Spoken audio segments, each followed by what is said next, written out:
Yo, hello guys, welcome. So what do I mean by types of warm-up?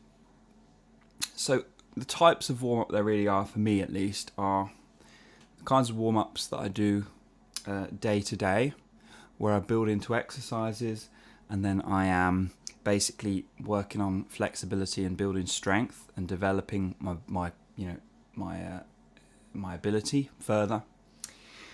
And then there are show days, so days when I'm streaming, days when I'm doing long shows. Now warm-ups on those days are going to be very different. Those kinds of warm-ups are basically getting the chords to be flexible and just get them pliable, moving, mobile, that feeling that they're ready to go, ready to rock. You know, that you've found some stretch in the chords, but you're not going to get to the point where you're tiring them out. If you've got to sing for 2 hours, you just want to do a bare minimum, just enough to launch you into singing for the day.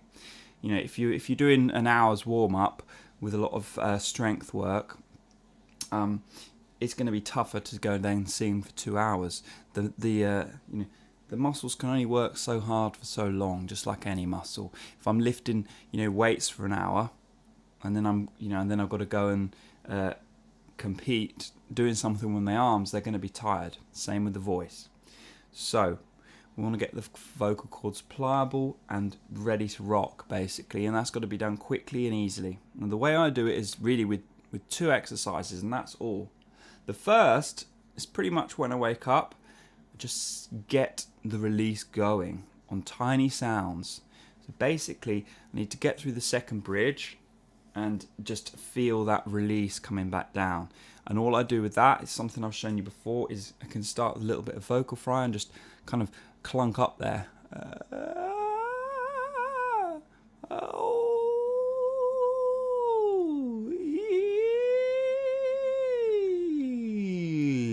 See if I can connect that with chest.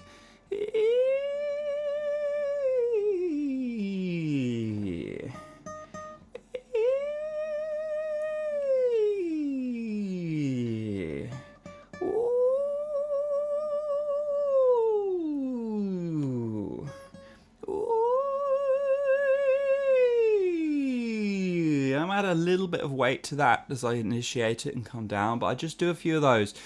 I can get a sense of where my voice is that day. Some days I can't get that as easily through the second bridge. It takes a bit more work, and on those days I need to spend a little bit more time maybe, but it's gentle.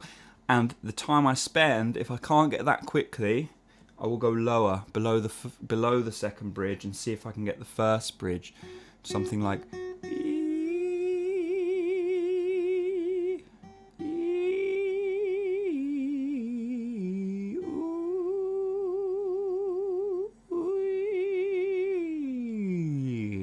gradually build up. Usually, unless it's a really, really bad day, which is, maybe a couple of times a year, most of the time, after about 5 minutes or so, I'll be able to start getting through the second bridge and opening up my head voice some. Some days it's going to take more work than others though, so you have to attune yourself over time to how much work it's going to take you and tailor your warm-up to that. Some days I will release immediately and it'll be easy, and I'll only need to do that what we just did once or twice, and I'll know instantly this is going to be a fine, no problem day. Other days it's more, it's going to be pretty good, but it takes a little bit more work. Other days it's going to be harder today. Usually comes in waves. I'll normally go for like a week to 2 weeks where it's a bit trickier, and then I'll go for a week to 2 weeks where it's no big deal and very easy for me, and it kind of undulates a little bit. Feels like that to me anyway. So that's the one exercise I do. Release it, find some flexibility, and on that tiny sound, the chords are together, no air, and efficient coordination is working. From there, I go to lip rolls. But I do these lip rolls quite slowly and methodically, very different to the quick lip rolls we might do when we're working out. So basically, I start here, E above middle C, and I do them very deliberately.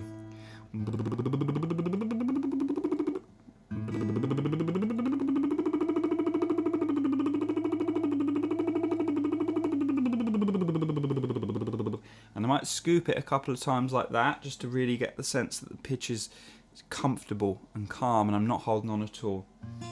I'm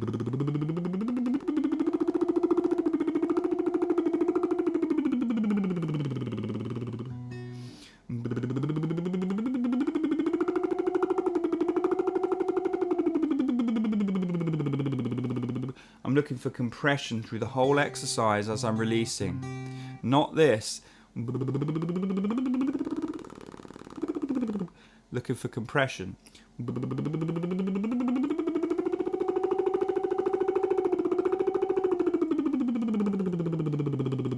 I'm also looking for so rather than this,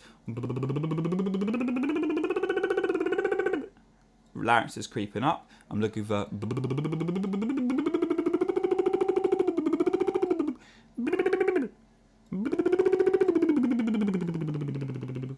and I just work that really through the second bridge.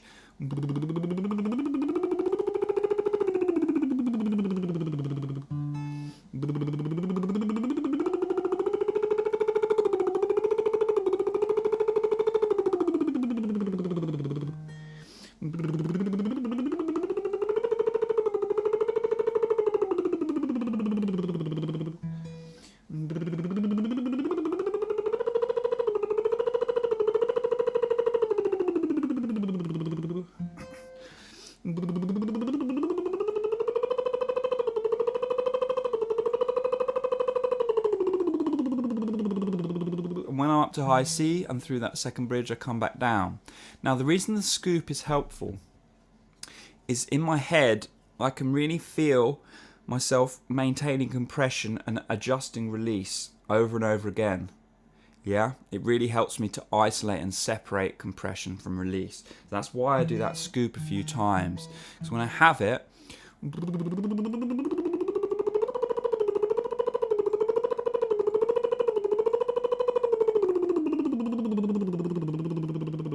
helps me really isolate the release.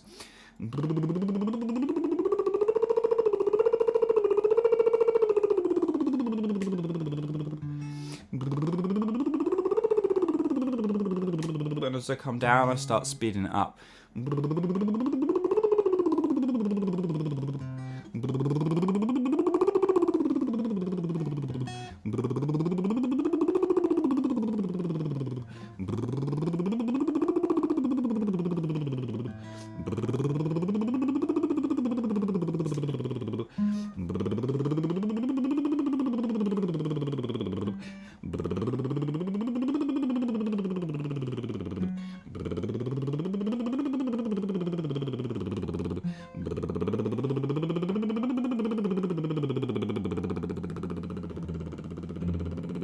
And that's pretty much as low as I can go. I can get to the low E as well.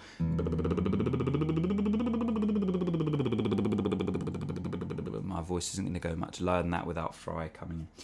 So, notice as well at the end is I took the exercise down lower than we started, which is quite key actually. I usually start just before the first bridge and then I take it down to around middle C. Just to make sure that I've got release established lower down in my range, because we need to start releasing from B or C, around middle C or a little bit lower. I feel release here. Just this is the B below middle C. Sorry, we want yeah. Is that right? I'm pretty much in chest.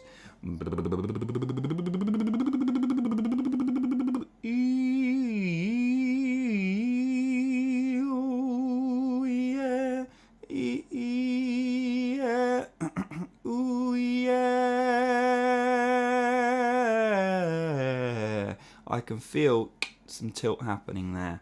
So I need to make sure as I come down on that lip roll, I'm making sure that no weight's being picked up. Sometimes when people come down below that first bridge, they kind of have... As they go lower, they squeeze on it a little bit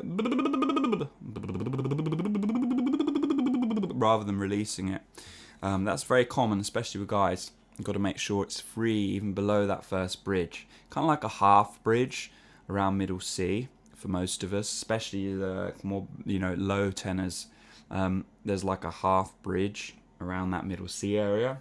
So you've got to make sure you address that. It's one of the big slip-ups that a lot of these bigger voices make, as they tend to get confused because they hear, oh, you need to go through your first bridge at E, F sharp, and so they start addressing release too late. They drag chest up, and then all they've got to break is the break to falsetto because they haven't dropped weight before then. So be careful you're not dragging weight up through that half bridge, through the zero bridge, some people call it. Yeah. Anyway, that's my quick warm-up when I am getting ready to sing on Twitch for 2 hours. If you were here just before I press start streaming, you would see me do that. Release, lip rolls, go. Yeah? And that's all I need.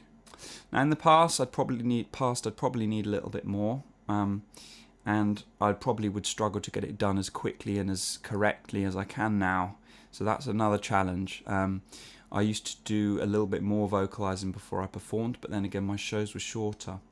Also, I was compensating for my lack of confidence by doing a lot of exercises to help me really at least feel like I had some grip on what I was doing. Now I'm more confident in the consistency of my technique, so I don't need to hold on to it as much for dear life because I'm calmer. I've got it more under control, so it's easier for me now. It's one of the ironies of singing. The better you get, the easier it gets, and to the point where it's like, how was singing ever hard? Yeah, that's what it feels like. It's weird. I think back to where I started. Sometimes I have students who are at a similar point to where I started, and in some sense, I almost can't relate to them. I mean, I can, because I was there, but it's hard for me to remember sometimes what it's like for it to be so hard to sing. Because I'm like, how have you made it that hard? Yeah, even for me, that's for me, somebody who it was extremely hard when I began. So I can't imagine what it's like for a natural who's never struggled to teach this stuff, because there's such a disconnection between if you learn it the right way the first time and if you learn it the wrong way the first time, and then you're trying to retroactively learn new habits, get rid of the old habits, all that stuff. It's a totally unique challenge to the natural that learned it correctly the first time. Anyway, some closing thoughts there, guys. I'll see you soon. Have a good day. Bye! Thanks for watching this video, guys. If you want my help personally, you can book a one-on-one training session. Drop me a message. My email is in the description. And if you feel like this message was of value, then please feel free to make a donation equal to that value. Again, donation link is in the description. And finally, please share this video with other singers you know. Please subscribe to my channel if you haven't already. Give this video a thumbs up, and I will see you in another video. Bye!